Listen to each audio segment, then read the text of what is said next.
Hello friends, this is another tutorial in the series of DHTML. In this tutorial, we will learn about basics of an array. An array is a data structure. Suppose we want to hold the records of 50 students. So we know that a data type is same, but there is no need to declare 50 different variables. Instead, we can use the array. So basically, when the data type is same and we need to save multiple records, an array comes in handy. So in this tutorial, we will define an array and then iterate through the elements of an array. So let's start. Inside the head, define script, language, JavaScript.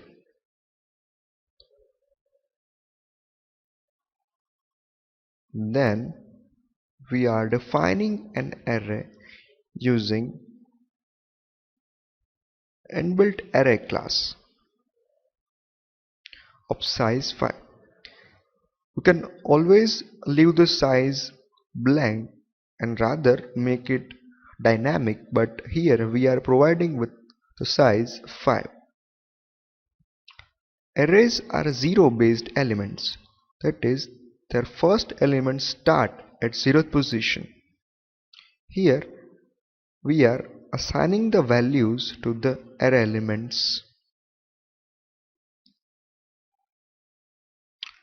Once we are done with it,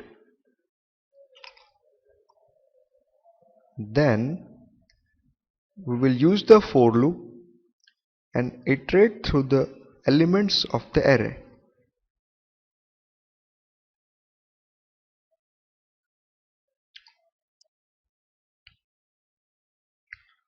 Then we are declaring a variable I. It will be used inside the loop. Then in the for loop,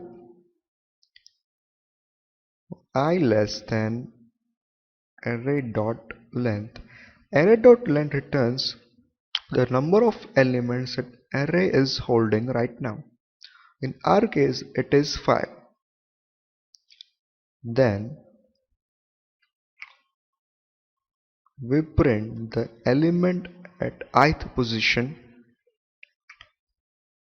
arr at I.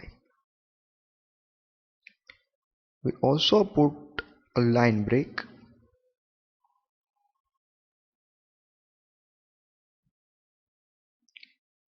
We are assuming that you are familiar with the syntax of for loops. Then we end the script tag and head. Inside the body, we write DHTML tuts and then we end the script. So if you preview the script in the browser, it will show us the iteration of the array 1 to 5. Let us save this page and preview it in a browser. So this is the output. So it is showing the elements of an array. So this was a pretty basic tutorial on DHTML arrays. Thank you.